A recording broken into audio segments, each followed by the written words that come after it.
It's going to be a discussion. This isn't just going to be us sitting up here talking. So we want your feedback. We want your contribution. This is a kind of an early stage awareness of this as a challenge for our sector. And those of us who are presenting are definitely not, the be all and end all of experts on this. So if you have something to contribute, feel free to jump in. We're not going to go through full introductions, obviously. Please feel free if you want to address a message to everyone, introduce yourself. We have a pretty good list of people who've signed up, so hopefully we'll see some interesting perspectives coming in. Just as an advisory, the plenary sessions are being recorded, not the breakout rooms, and these will be shared with HNPW. They will probably eventually end up openly accessible online. Please leave your camera off if you do not want to be recorded. And this will be an interactive event. So you'll have two options as we go forward. One is to raise your hand. Now, depending on the number of people, it may be difficult to see hands being raised in your little icon screen. So if you do have a question, you can also just type in the chat that you have a question. And between one of those two, we should be able to take your question. Please stay muted unless we ask you to unmute yourself during the questions and answer sessions, or if you have a question anytime. If you are going to speak, it would be nice if you turn your camera on so we know who's speaking, especially in the breakout rooms where it's not recorded. And if you do have any technical questions, again, you can just contact the GS production in the chat and they will help sort you out. So hopefully that's all straightforward and probably similar to all of the other sessions we've been running here at HNPW. So what we're going to be talking about today is digital security. And just to be clear up front, this is not a technical discussion. None of us here are technical IT people, and that's not really what the issue is. The issue we're going to be discussing today is how the digital environment is affecting the aid sector and the humanitarian field in general. And it's a complex issue, and we're only starting to sort of touch around the edges of it in our understanding of how complex this risk is to us. It has massive benefits, we're all aware, but it does have risks, and I'm not really sure our sector is fully aware of them. So we're going to start with a bit of a thought exercise, and it's just kind of to throw some ideas at you to get you thinking along the lines of what we're going to be discussing. That's going to come up in a couple of minutes. We will go through a bit of a discussion after the thought exercise and into some case studies where we're going to go into breakout rooms. That's the only time we'll do breakout rooms here. We'll come back, we'll feedback, and then we're going to discuss ways forward. How can we, as a sector, better manage digital security risks? Okay, so again, at any time, if you have a question, just toss it in the chat. So now we have the Mentimeter code. So if you use QR codes, you can scan this and go to Mentimeter, and the thought exercise will begin. It's 10 questions. If you don't use QR codes, the Mentimeter link will come up in the chat, and we'll give you 3 or 4 minutes to go through the thought exercise. So, okay, so let's go back through them. Can we see the results? All right, so the question was, globally, which is a bigger threat to the aid sector? Weapons or online activity? The thought here is that on a day-to-day basis, how many of us regularly get faced with a handgun or any type of weapon? Now, we do have staff who work in the field in complex contexts that probably see weapons every day, but for the vast majority of us, we don't see weapons every day. They're not pointing in our faces, but phones are. Technology is, laptops, computers, the internet, it's all right in front of us. And I think as we're discovering, especially during COVID, we face some major threats through that innocuous device that many people can't seem to live without. Next slide. So in the modern world, which commodity has more value? For a long time, everyone would have probably said diamonds and rubies and emeralds, but in the modern world, data. Data is far more valuable than precious metals, jewels, and the amount of money spent to find ways to access data, to manipulate data, to use data commercially for state purposes, even in our own sector, to determine needs-based programming is massive. Data is definitely more valuable. Next. So where is your organization's reputation more at risk? In the field, sitting around in a community, or online? Well, in the community, you can work on your acceptance. You're standing there, you can answer questions. You can respond and build trust with the community. But online, we lose control of our reputation. To an extent, the messaging and all sorts of false positives or false stories can be published about the aid sector in general or organizations individually. And that is much more challenging to deal with. Next. So if stolen, which may pose a bigger risk to your organization? There's a picture of the traditional white Toyota Land Cruiser, which for a long time, if you worked in the aid sector, no one took you seriously unless you had a fleet of these. But those are insured. It's a product. It's an asset that you can replace if it gets stolen. Your data, your information your organization has, your HR records, your finance records, staff records, beneficiary details, all of that is far more a risk if it goes missing, because you can't buy insurance for that. Next slide. So where is your staff more vulnerable? In the field or online? In the field, you know, this is kind of a challenging one, because as security risk managers especially, we spend a great deal of time trying to protect our staff. But we've had years and years and years of keeping staff safe. We have SOPs, we have contingency plans, we have crisis management systems, incident management systems, we have all of that. What we don't have yet is an awareness of how to keep staff safe online. So how do we advise staff who are working in complex contexts or doing programming in places where your organization might not have the best acceptance? How can we keep them safe online? And so I'm actually kind of interested in the response here that in the field is probably more vulnerable. I would argue that that number is going to start changing, especially if you start thinking about the COVID context, where more and more of our staff aren't actually present in the field. They're working remotely and online. Okay, next slide. How is your activity more likely to be monitored, in person or digitally? This was an interesting little story. I just took a screenshot from a BBC story about spy pixels. In the modern world, we're monitored by everything. I'm sure every one of us has sort of been sitting around with a friend or a spouse and saying, you know, our toaster is about to die. And sure enough, the next 24 hours, you start receiving ads for toasters on your Facebook and various feeds that you follow, because you are being monitored. And if that's happening in your living room, you can imagine what's happening at the global scale with some of the actors out there that, and cyber criminal organizations that have monitoring equipment that is somewhat beyond our ability to manage. And we're going to be talking about this more as we go through. Next slide. How does your organization collect, store, and manipulate data? Now, if we were doing this 30, 40 years ago, maybe even 25 years ago, you might have actually had people writing in cursive on a piece of paper and filing that away. Or if you were very advanced, you might have a typewriter and a big filing cabinet stuff packed with paper. But in the modern world, everything we do is done digitally. And I don't think people really think through sometimes where their data is and how it's stored, how we manipulate it, the software that we use, and the fine print that goes into all of that software we use every day about how safe and how manageable that data is. Next slide. Who wants your data more? So I was actually having a bit of fun when I created this one, because the picture on the left is obviously a hacker.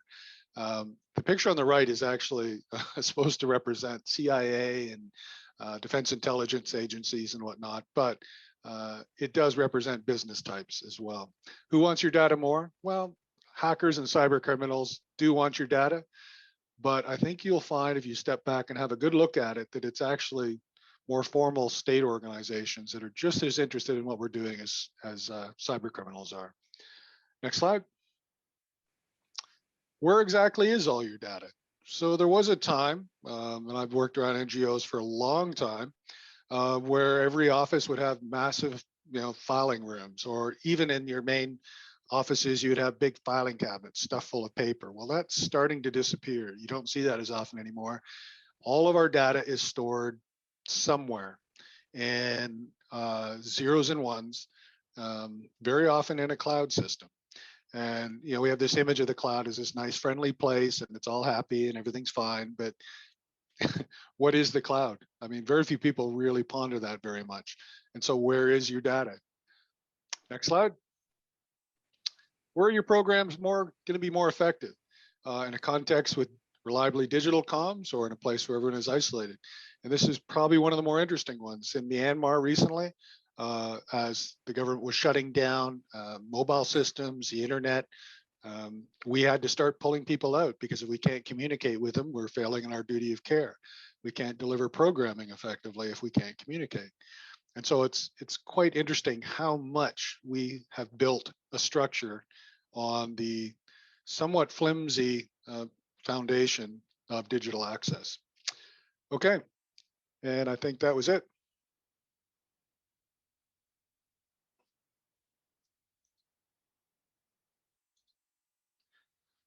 So, in the chat, any thoughts, any questions? Would anyone like to make a comment on that?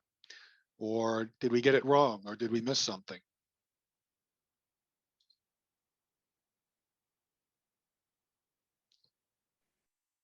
I see Matt Haven asking, is that stenography in the old postal emails? Actually, there was a time where organizations would have one computer that was hooked up to the internet, and every day everyone would type up their emails to send. It would all get sent out in one batch, and then later in the day, someone would come around with a print off of your email reply. Very old school, definitely. Anyone else think that this is interesting? Are we way off the base? Is there not an issue here? Or is this something we need to think about more? Question from Bara. Do you think that privacy cannot be protected online? That's a good question. I'll talk more about that. Yeah, Lisa, go ahead, answer. Yeah, I was going to say, in terms of privacy, and I'll talk some more about that in my session a little bit further on along in a moment. But yes, it can be, and it's simple tools that we can actually utilise. So I think it's not something that we should fear. It's something that we need to be educated about. So yes, our privacy can be protected, the same as you can be protected in your own home. There's always risk, but it can be protected. Yes, and I'll talk about some strategies about that moving forward. Yeah, and as Lisa was just saying, we are going to get to that later, but the thing you have to remember is this is constantly changing. Every time one system, so we always used to think that WhatsApp was a very secure end-to-end encrypted service.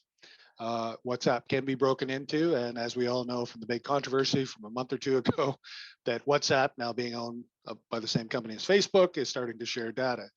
And so where your privacy, that line is drawn about what is your privacy and what is accessible data by whoever owns the software that you're accessing, is another sort of complex question. From Phil Candy, I think the point about who wants your data more is interesting. I do think that often hackers present a more immediate risk to us compared to businesses, et cetera. So we're going to talk about this more as we go along. There's some interesting questions about how our data is being manipulated. And I don't want to sort of jump too far ahead in the conversation, but yeah, Phil, that is a really good question and a really good thought. And maybe we'll change your mind a little bit by the time I get to the end. From Signe, if human rights frameworks were designed for an offline world, do we need its upgrading? And how do we deal with the fact that data is often owned ambiguously? And how do we protect it then? Lisa, any comments there? Yeah, it's interesting actually. Data is actually generally not owned ambiguously. That's probably not quite true. We actually do know it's just, I think the greater question here is the differentiation between what is personally identifiable data and data that's just used for analytic type purposes. So the real data that we're concerned about is identifying data and data that places staff and also the people that you're providing services to at risk. So I think that's a greater conversation rather than the ambiguity of data. There is some legal ramifications around jurisdictional issues of data, and that's more jurisdictional and legal than it is risk per se. So I think it is a important discussion. And I think also there's a discussion around worthy of having, just as you mentioned, WhatsApp and those sorts of organizations. We do all tend to jump on the bandwagon and make assumptions that some of the big unicorn social media giants are misusing a lot of data. It may well be that, for example, in WhatsApp, most people are unaware that WhatsApp has been tracking data from day one, but the data that's tracking is locational. Now, to the average user, that may not be an issue, but locational data, and that's actually the reason it was sold to Facebook in the first place, was about its locationing data. Now, that may not be of any recompense to somebody who's not working in humanitarian aid, but of course, in the humanitarian aid sector, that can be an issue when you are actually determining where your location actually is. So again, I think the key to that, and as we move forward, is educational strategies on how to avoid that where it is a high-risk environment. Yeah, I had a good example actually not too long ago. COVID has made a lot of these questions far more complex for all of us. And one of our offices, which worked a lot with the EU, was asking about buying a software system that transcribed all their Zoom and Skype and Teams calls. Basically, it listened to all the conversations and did a transcription. And though they knew that there would be mistakes in there because the digital system wouldn't recognize everyone's accents, by and large, they could record their conversations. And I think we've all faced the fact that we're doing so many online meetings, taking minutes, and actually having the time to read minutes is becoming complex. And they asked me about several transcription softwares they were looking at. And so I decided to take a look at them. And unlike most people, I actually read the fine print. And in the fine print of the transcription software, it basically said that while your conversation was being recorded in end-to-end encrypted conversations, that certain keyword data from your conversations could be sold to third parties for marketing purposes. And so if you in your conversation were talking about procurement issues, about finance issues, about a location where you might be working, that kind of information could then be sold on to third parties. And that's why we say that data is far more valuable in the modern world than rubies, diamonds, gold, platinum, whatever you choose. Data is everything. And very few people read that fine print. And so that question about how much can you control your own data is really interesting, because the software companies who design the programs that we work through are there to make money. I mean, they're not doing it for the good of everybody. They want to make money. And so it can be challenging. All right, so let's look at some other questions here before we move along. Could you share more information on P2 and its relation to metadata? What is public and personal? Lisa? Yeah, I can.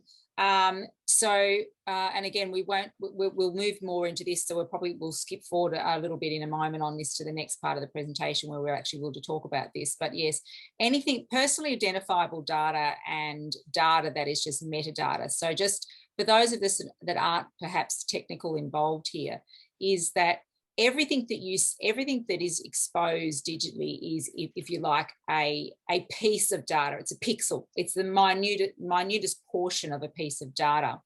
And things like cookies and remnants of your presence having been in the digital space. What we are particularly concerned about is personally identifiable data that identifies in any way, shape or form can identify an individual. So a piece of data that relates to me as a person.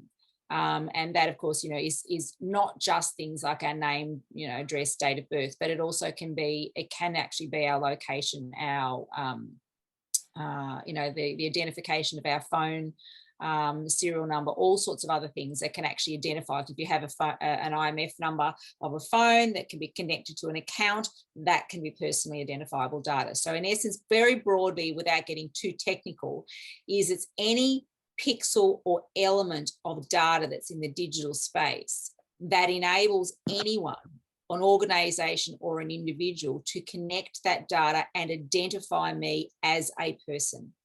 if it's completely anonymized metadata that just purely identifies that someone, for example, if you're on Facebook, Facebook doesn't know, for example, that it is my name is Professor Lisa Short and I was looking at a certain brand of footwear. What it identifies is that the identity of my computer, whatever location that I'm searching from, that individual, whoever that computer is, has looked at something, so it targets that pixel of me being on that site, but that's not identifiable back to me.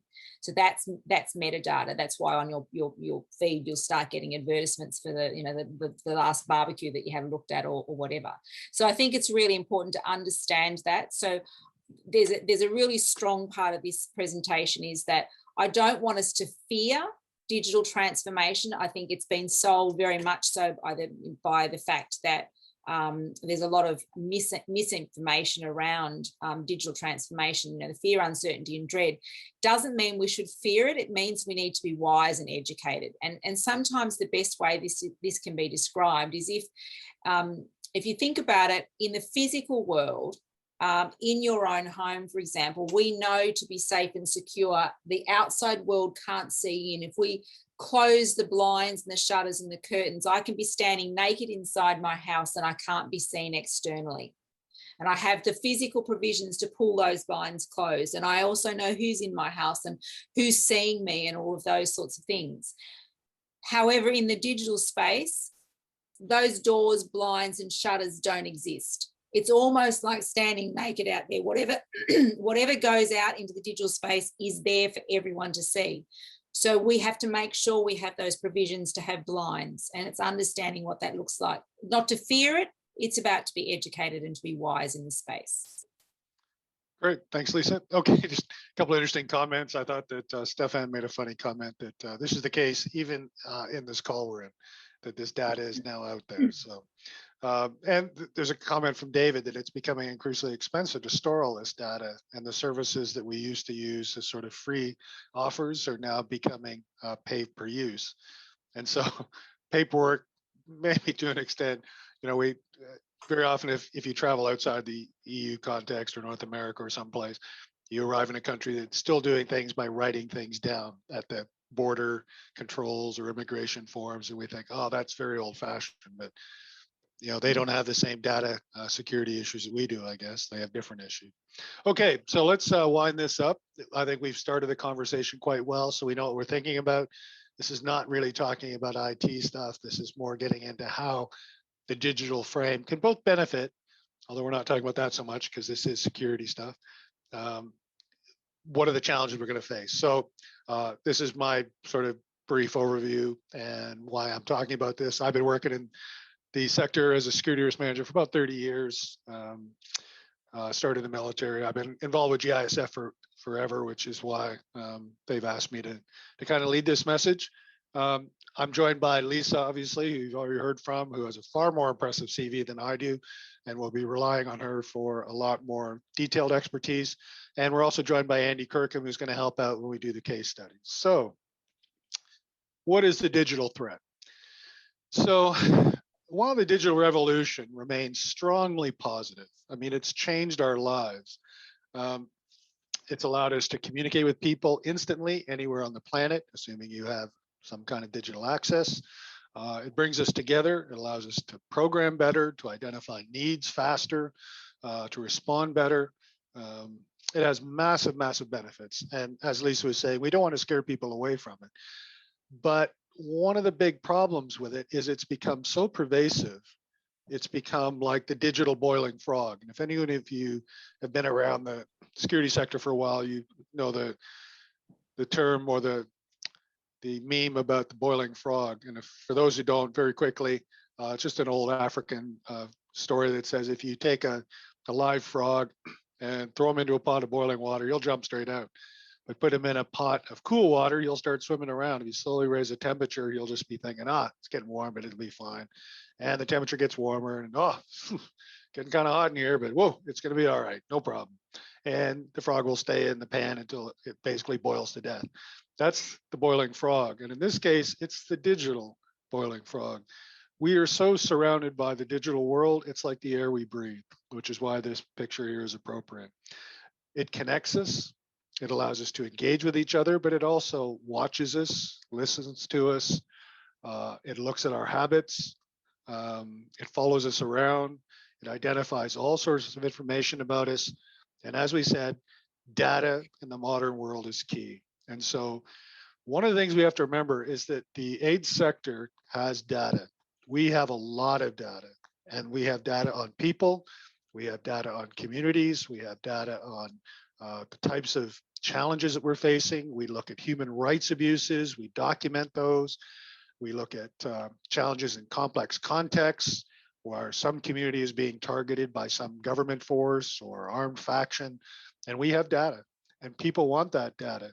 And we'll talk more about this as we go along, about some of the numbers that are involved in this game, but it is massive. And so we're going to break this down. It was a bit difficult to actually do into 3 themes. The themes we could cover in the digital risk environment could go on and on and on, but we're going to talk primarily about the issues around transparency. And one of the real keys of the sector is our claim to transparency. We're going to talk about perception, and we're going to talk about vulnerability. So on transparency, for the longest time working around NGOs, we've always said that we're neutral, we're transparent, we're just here to help, we don't take sides, we're not political. And that, to be honest, if anyone believes that is still true, I think you need to have a real hard look at your organization. We're no longer neutral. We're no longer transparent. We hold massive amount of data, and are we ethical guardians of that data? Are we doing a good job? Do NGOs really understand the value of the data we hold?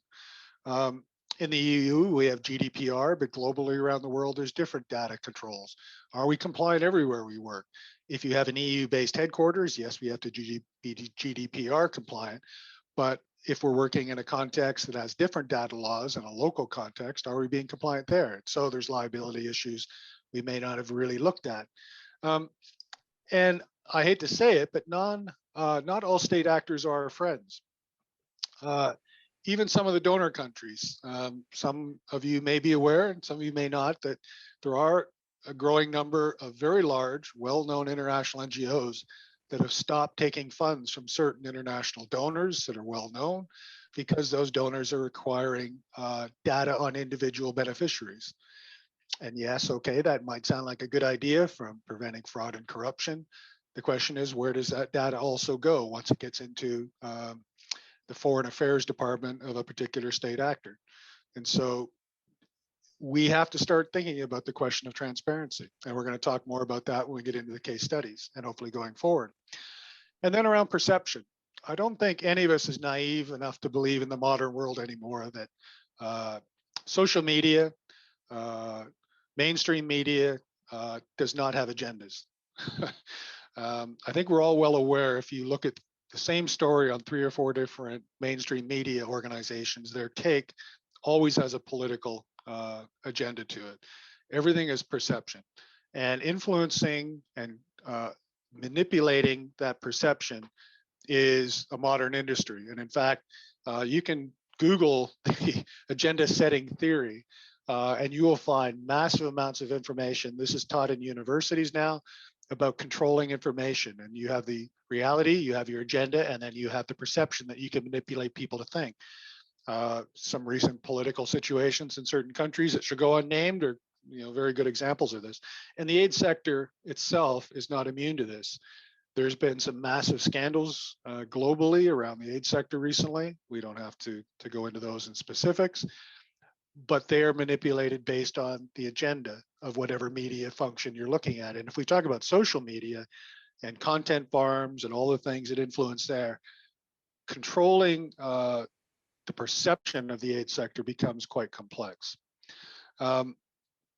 And then finally, we get into vulnerability. So what is our vulnerability? Well, if you look at the aid sector, it doesn't take long to find that over the past few years, globally, the aid sector funding is roughly stable at a bit under $30 billion annually. The UN takes up about 85% of that. The international NGOs take up about 80% of the balance, and national organizations get the rest. Now, no one goes into the aid sector to get rich.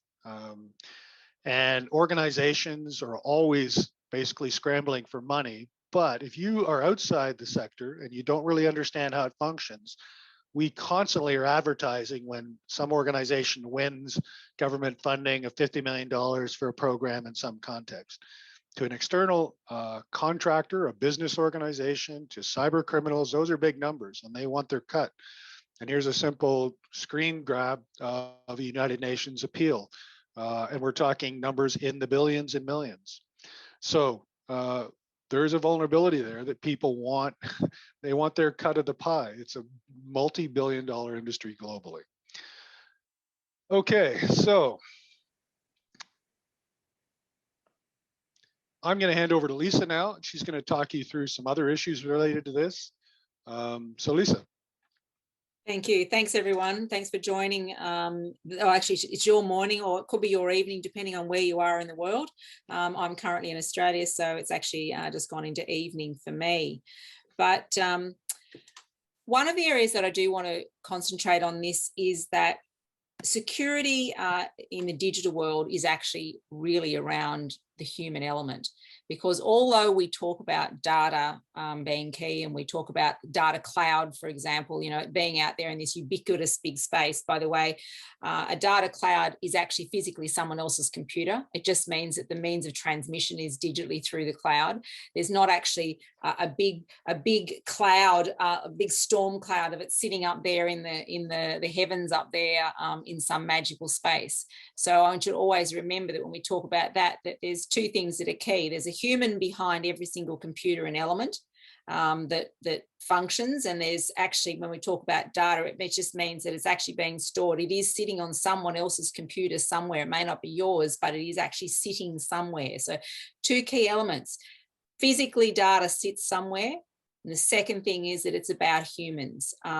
We forget that in the digital space, the biggest risk that we have is our own digit. It's what we do with and how we behave in the digital space that places us at the greatest exposure and risk. But how has that risk changed? Has it changed in the last year? Yes, it has. It's escalated in what we would call a vertiginous or vertical way. So I just wanted to throw some things at you which you've probably not contemplated, the speed with which we've made change. But in the last year alone, digital transformation is happening 40 times faster than it's ever happened before.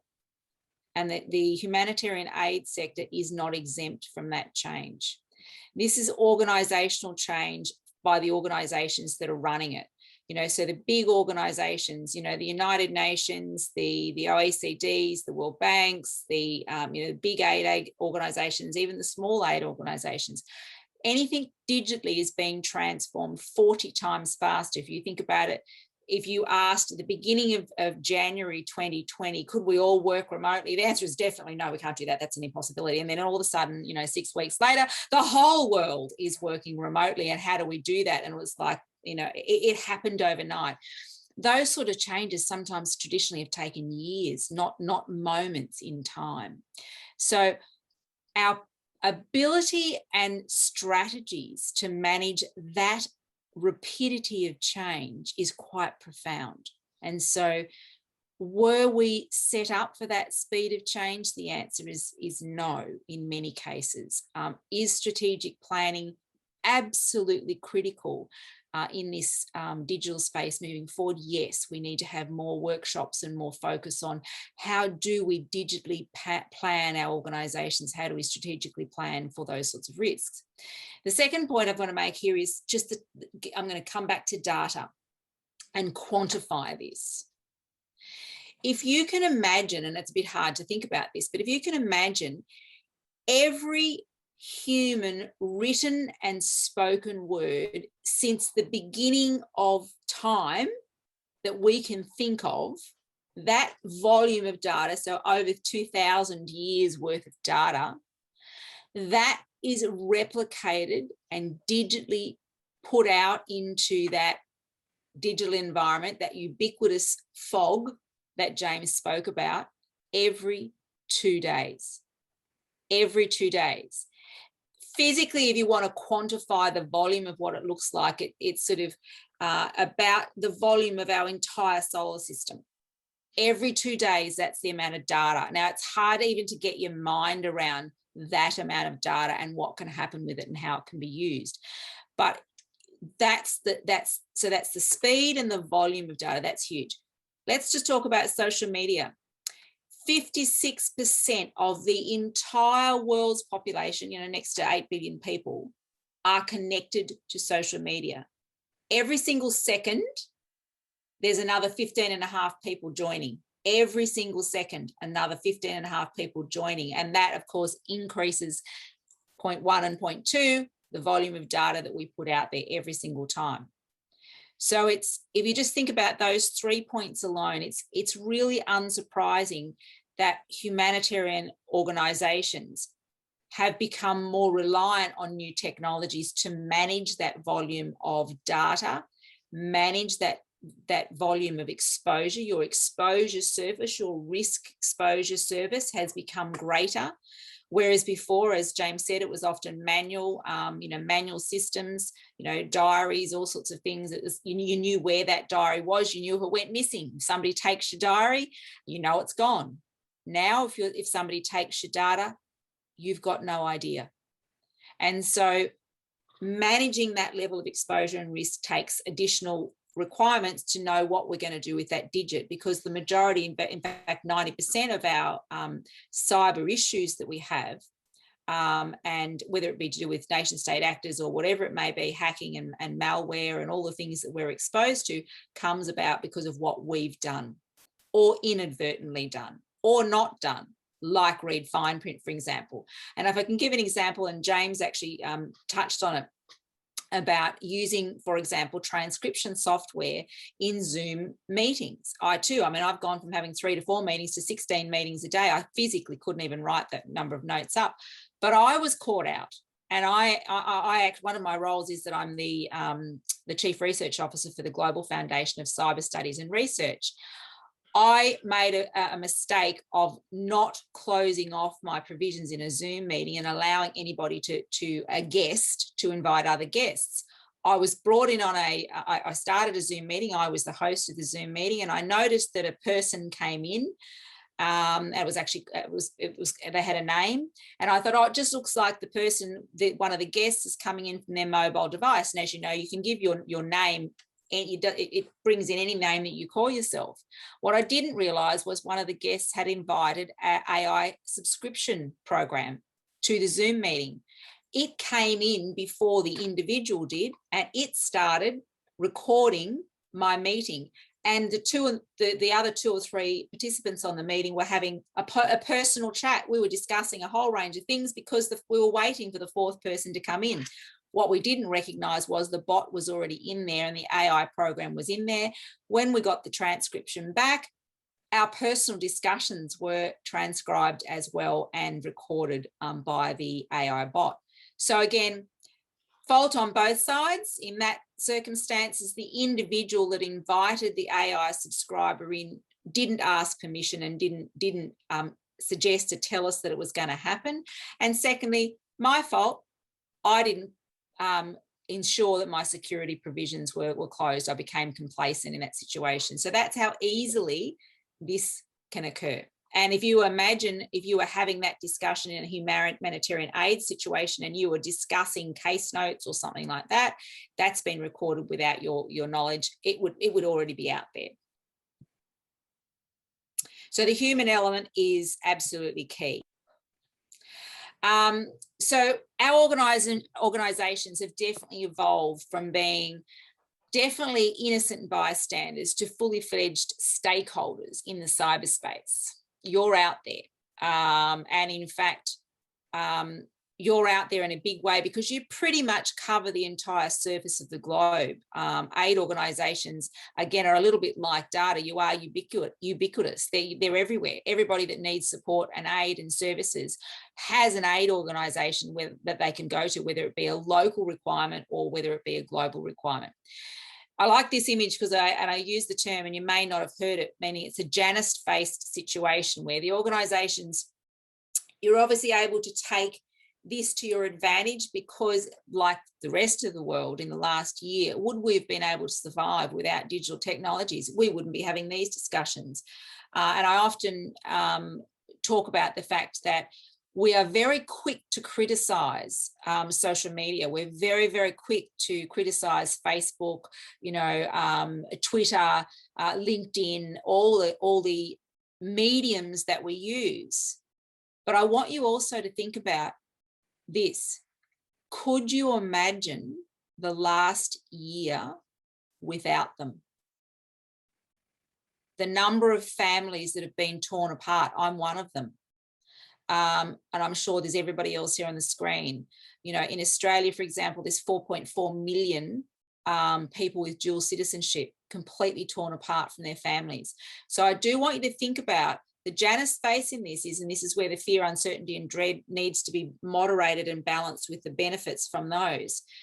If you thought about LinkedIn, I want you to think about professionally, could you imagine your life without it? Because your careers would be very, very different. So the positives that we get means, and this is where it's important, the positives outweigh our perceptions of harm, because otherwise we wouldn't be getting 15.5 people joining every second. The benefits of connection and the engagement that we have are profound.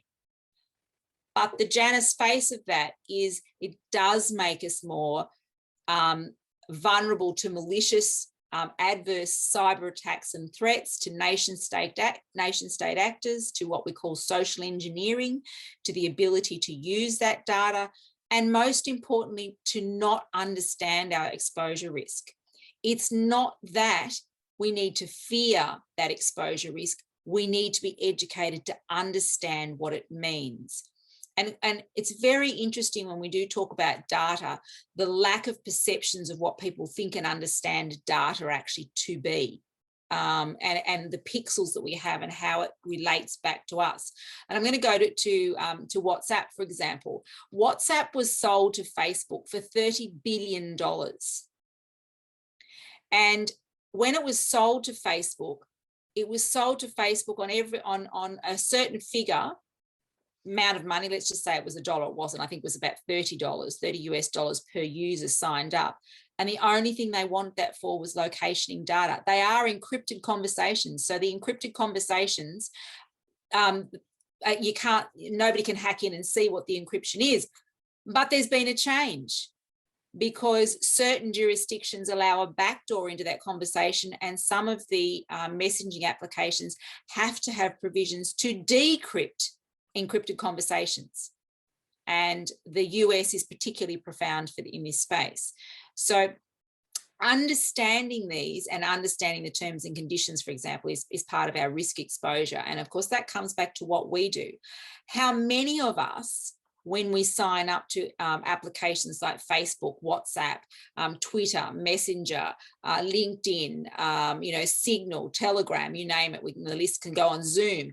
How many of us actually go and look at the terms and conditions and understand, for example, where our data is stored, how it's being used, what are the privacy requirements, and so forth. I'll talk about that more in a minute. The other thing that's key in this is, because agencies do work in highly geopolitical intense areas of the world, there is a unique environment in which we play. And it goes back to what James was talking about.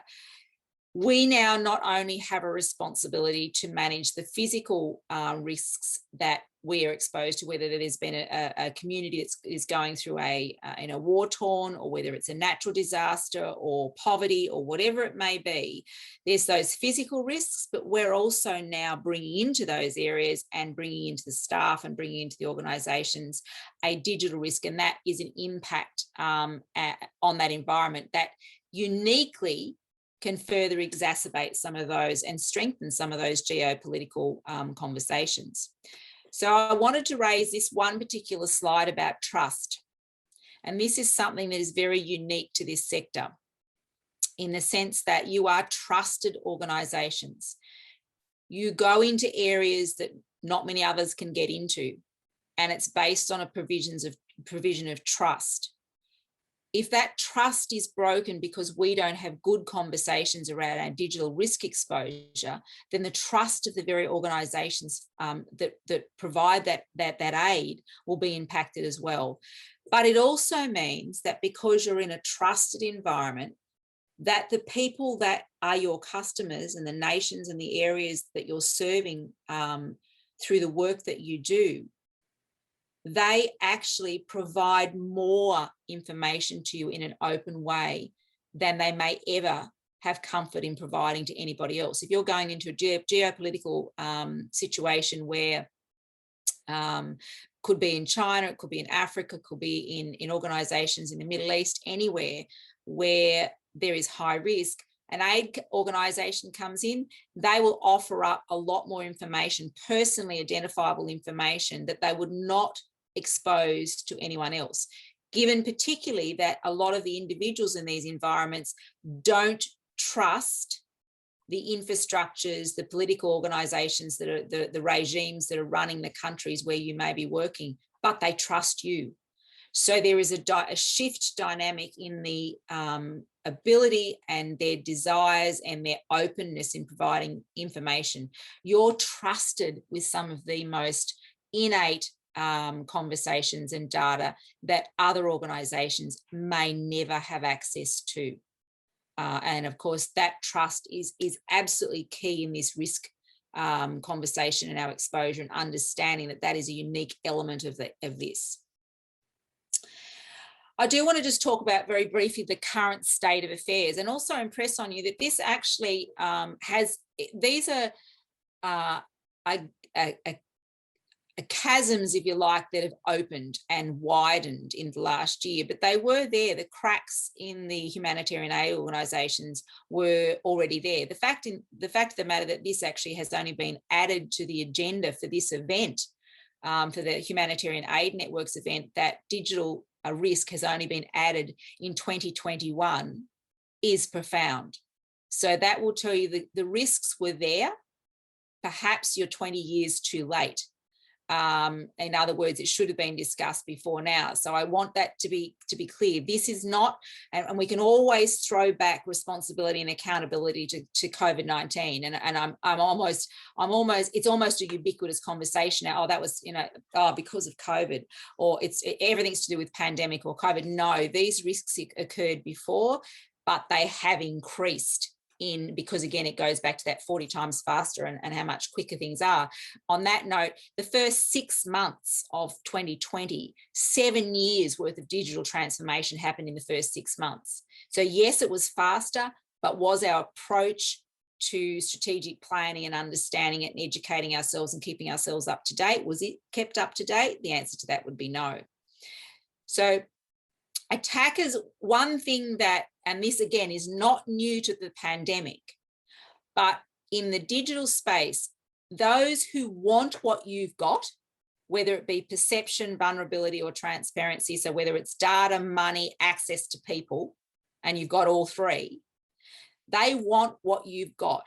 But particularly in the last year, there's been a lot of volume of money going through that's been intended for the pandemic response. Billions, trillions of dollars to keep the world functioning. They want a piece of that action.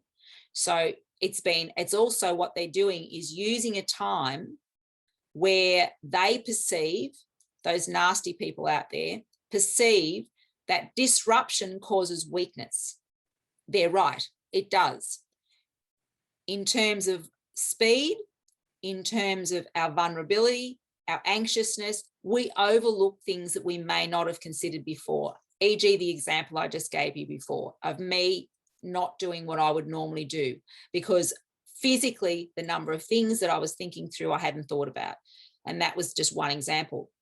What you may not be aware of is every single NGO on this planet has already had a breach of their digital systems and a data breach. Every single one. There is no exception to the rule. The only ones you've heard about are the big ones where there's been a massive data breach and obviously has been well publicised or picked up. Every single one of you have been exposed. That's pretty profound. The World Health Organization has identified that they're experiencing double the volume of hackers. That's extreme too. Current systems, they tend to restrict data, but not protect the identity of individuals within the system. In other words, staff, because again, when we're using this, we do have cross-jurisdictional data requirements, and this is something else that's quite unique to aid organisations. They're global. So it crosses all data jurisdictions, not just GDPR compliant ones. So it crosses the globe, and not everybody follows the same data requirements.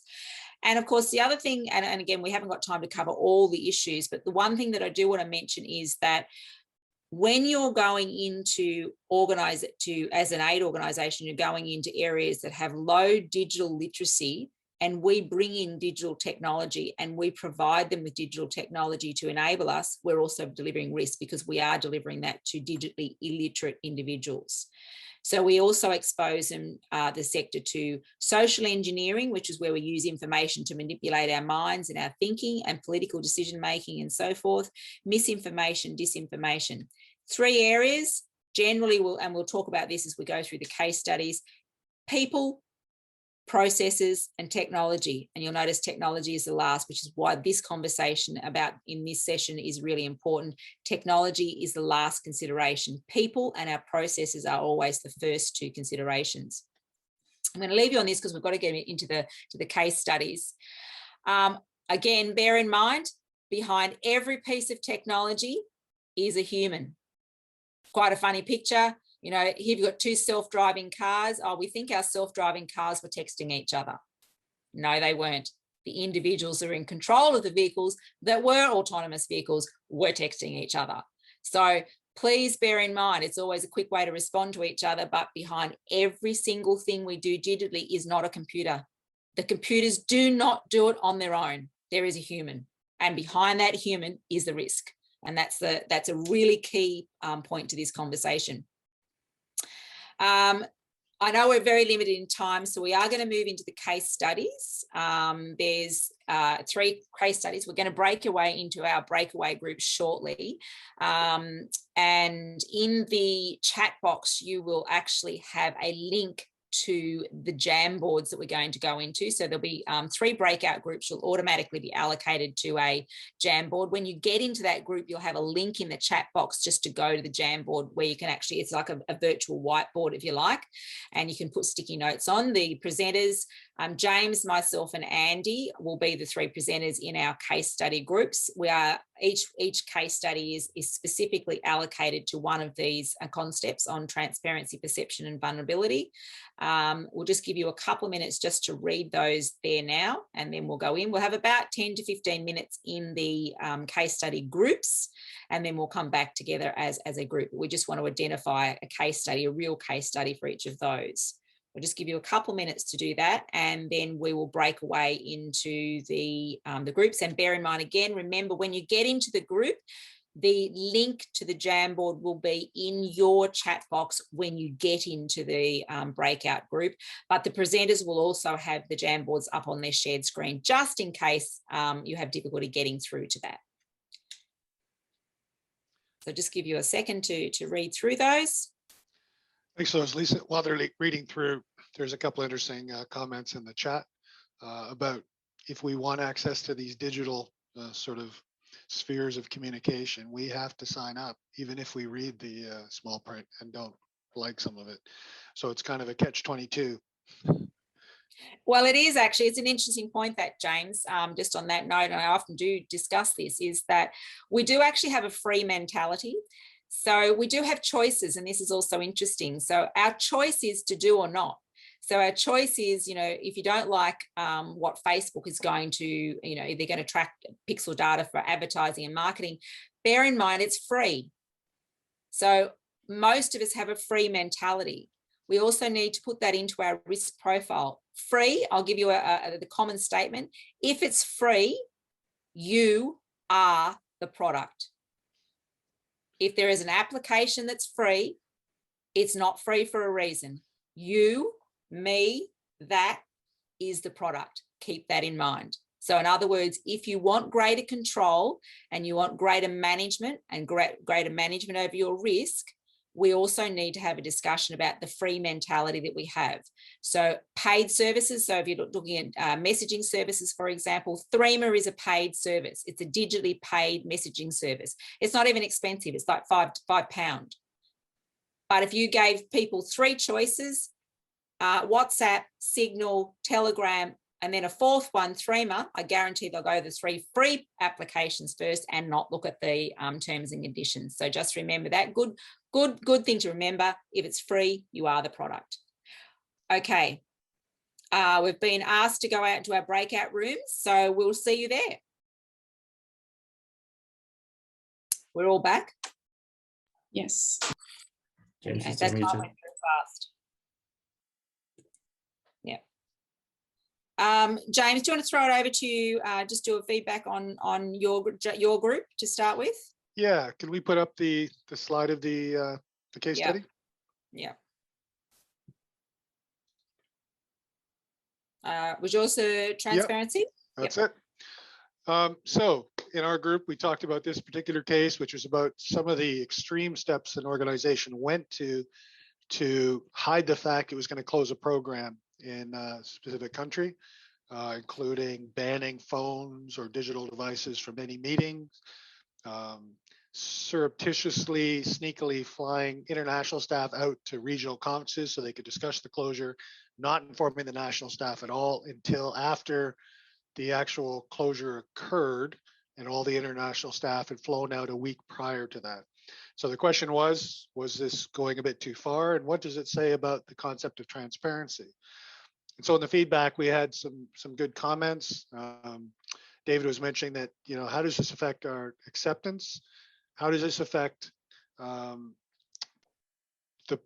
future relations with other organizations that might be working in that country?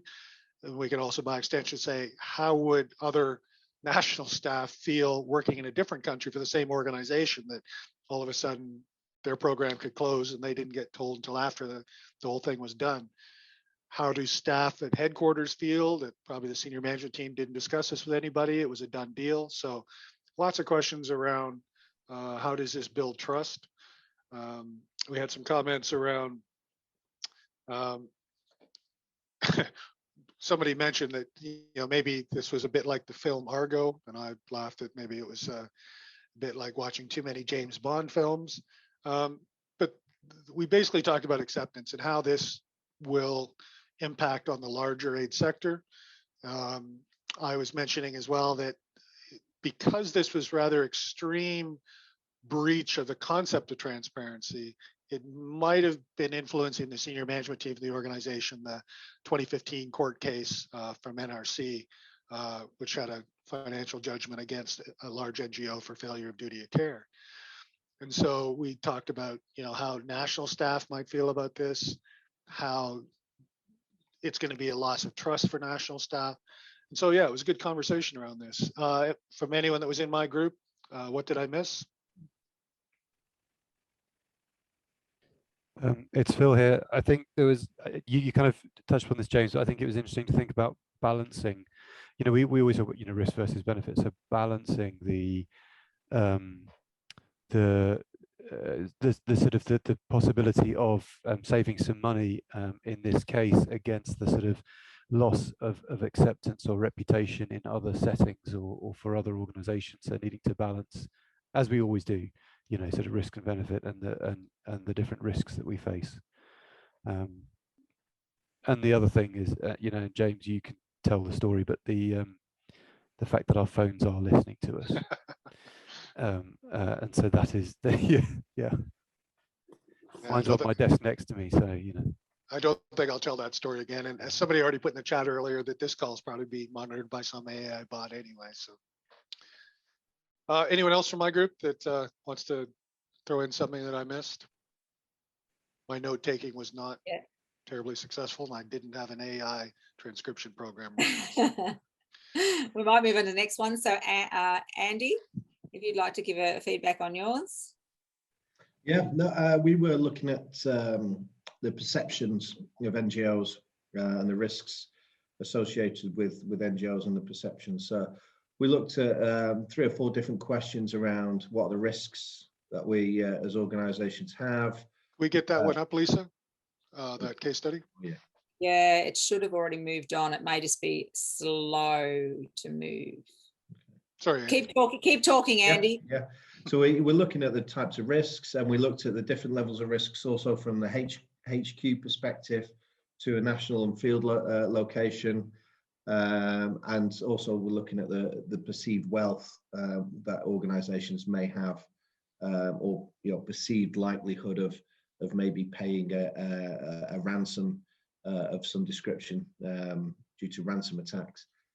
So the case study was based around an organization that had a ransom attack due to downloading malware onto the computer and server, and subsequently the outcome through that malicious attack and ransom was that the organization had to pay a ransom of about $160,000 US through the negotiation and transfer.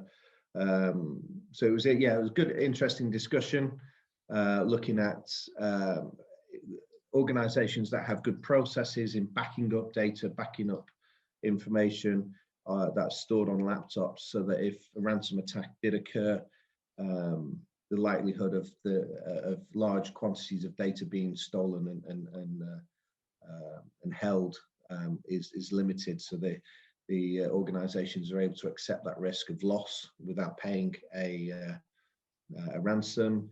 We also looked at the whole sort of kidnap and ransom scenario being, in the security framework, that if NGOs are kidnapped and the ransom's paid, what are the likelihood is that trend continues to occur and happen?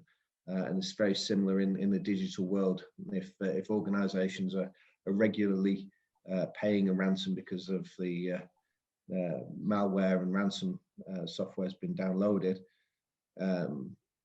the likelihood is that that could continue, maybe not specifically for the same organization, but organizations as a whole. We talked around different levels of exposure from HQ and field locations and national levels, and what behavior changes are happening. The behaviors around data protection at HQ, does it differ at national level? What type of the training's different? Have individuals in the organization be identified as high risk because they've got access to different types of quantity data? For HQ, it's more strategic. Field, it's more beneficiary types of data. So it was a great discussion, and I think we could have gone on for a lot longer. So yeah, limited with time. I think one thing that's important in this discussion, Andy, and for everyone, is that there is a lot of in the cyber professional space is do you or don't you pay. I think that's the other thing, in terms of what are the liabilities, but the question always pertains is these types of attacks have exacerbated and continued because somebody has paid. So there is a lot of discussion now around, it's the same as, whether you pay a ransom or you don't pay a ransom. It doesn't matter whether it's digital or physical. So there's a great deal of discussion around this. A lot of people actually balance it out that it's cheaper to pay than it is to cost to fight it. But actually the evolution of that is it means that you set a precedent, so it makes it easier next time. So that's an important one to consider in that, and to have that discussion. We didn't get as far as, I don't think, as anybody else with ours. Our time seemed to go very, very quickly. So I'll just very quickly go over this. This was a very recent case in China using nation state actors where Facebook itself detected that there had been an intrusion into their systems, and they were specifically targeting activists, journalists, and aid organisations who were working with Uyghur people in China. And they were looking in particular for where they were coming from around the world. There were specific areas that were attacked: US, Australia, Canada, Syria, Turkey, and Kazakhstan. And so they infiltrated and did false profiles. More importantly, some of the other things that they can do is they don't necessarily put the malware or the Trojanware, which is going to get into your devices, your computer devices and your systems in Facebook, because they can't get it there. What they do is they lead you away from the site. They lead you away from Facebook to false profiles and false news sites. And that when you go there and you play around is where you pick up the Trojans and gets into your systems, and then they're tracking your communications within the organization. So we actually didn't get us, we just went through, we didn't get that far with the conversation, but just a couple of points just that everybody knew the answers is, you know, how far do our boundaries go? What are the risk exposures? This sort of intrusion places both our own staff and the Uyghur people at. Well, of course, what it does is it increases the risk of those in the humanitarian aid organisation for kidnapping, for actual threats against you as individuals, and of course against the Uyghur people and those that are in country. So it means if they can track that the Uyghurs are actually having conversations within China, for example, in their organisational approach that they have, they can actually inflict greater harm. So again, our uses of social medias, we need to be very careful. And this again comes back to ourselves. Facebook never leads you away from a site off Facebook. Everything, if you look in your browser, will always remain within the Facebook profile. If you notice that when you go to an external site, that you go to an external site and it says, I'm leaving Facebook, then it's a risk and a challenge. It also means there's a campaign out there about beware and be careful with who you connect with, because if you don't know, a lot of people have an attitude with Facebook and these that I'll just connect and accept a friend, befriending opportunity from everyone. You can't do that anymore. So it's about how do we manage our social media profiles in that space. Making sure, in fact, that the information that we put on our social media profiles, if it's anything to do with our aid organisations, even if it's pictures and images, we can actually be disclosing location of vulnerable individuals, political, refugees and so forth. So it's a very important one. But there was also some positives at it. I just want to leave some positives on these.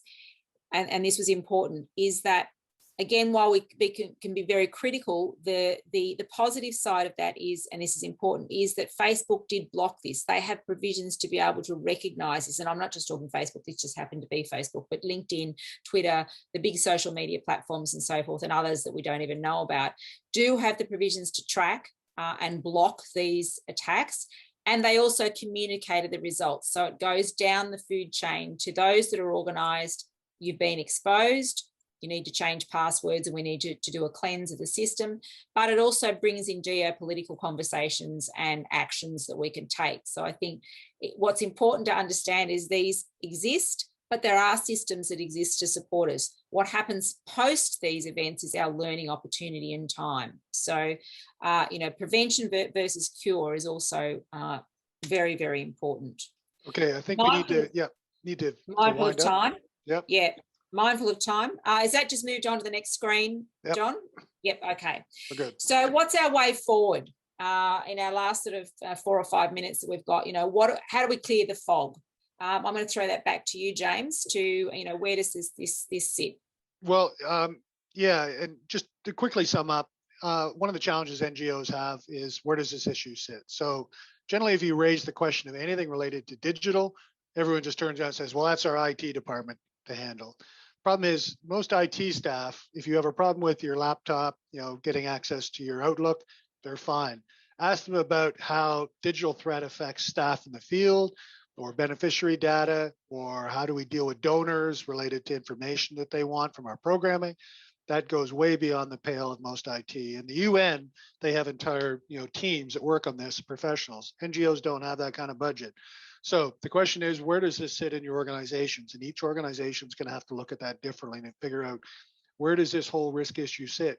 Do you hand it to the security manager, who probably can tell you about contingency plans for travel in a certain context?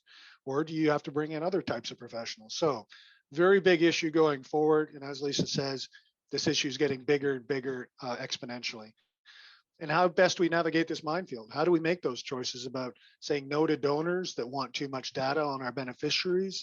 How do we say no to state actors or avoid transparency issues when the cost benefit analysis says that we need to not be open and transparent. And then finally, clearing the fog.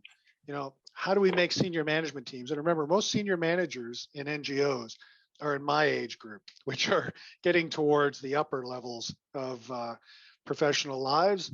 And they were born and raised and began work before computers and the internet ever came along.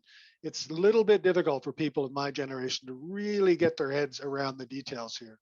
So how do you make your senior management team, your board, your directors aware of these issues? How do you make staff members aware, both at the international level and staff in emerging markets where they're just getting their first access to a lot of this digital technology? And is their digital education adequate? And then the question came up earlier, can we get donors to fund this? How do we fund digital security risk management?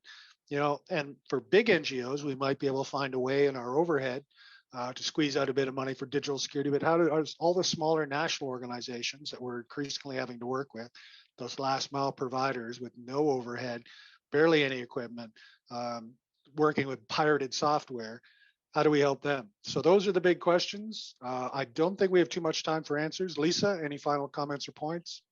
Yeah, look, I think on that, you're absolutely correct. And I think, again, a lot of it is going to come down initially to the individuals that are using the systems. And if I can just, one of the interesting points at the moment that we have is because of the remote working, we have this area of what we call shadow IT. And you mentioned it there, that there's two things. A lot of the environments in which we're going into have lower socioeconomic backgrounds. So a lot of the software that they're going to be using may well be pirated and won't have the same security features that we do. But I think from our perspective, it's one of the biggest factors that we can take is to take more awareness of security features within the applications we use. So for example, the new iPhone, there's a new security features now you'll see popping up on your screen that you can now choose to opt in or opt out of applications tracking you. So, we need to be more aware when we sign up and agree to use any digital application as to what the repercussions are of those security features. And I'd say that's probably one of the biggest hints I could say is, and that's not a technical one, that's just when you sign up, take a few extra moments to go, okay, have a look at the security features and block what you can or only open up what you need to open up. And I think that's that is a very, very key point in this discussion moving. It is a complex one moving forward. Okay, so thanks all. If you have any questions, if you have anything you want to follow up with, we will be sticking around for a couple of minutes. I understand if you have to go, but does anyone have anything they want to share just before we all call it a day? Yeah, I'm happy to stay around for a few minutes if anybody else wants to have some questions, so I can stay online for a little bit longer if need be. All right, good. It's an interesting topic. Hopefully this gets you thinking in the right direction, and pass it on to everyone you talk to that this is not a technical issue. This is an issue about who we are and the way we work. Yeah, thanks everyone. And I've just put up the screen. This session will be repeated again at the same time tomorrow as well. And I'm sure as well, James, we can get the presentation to anybody who would like a copy of it as well. Or you can go online and watch yourself. Yes. And HNPW puts it up. Thanks, everyone.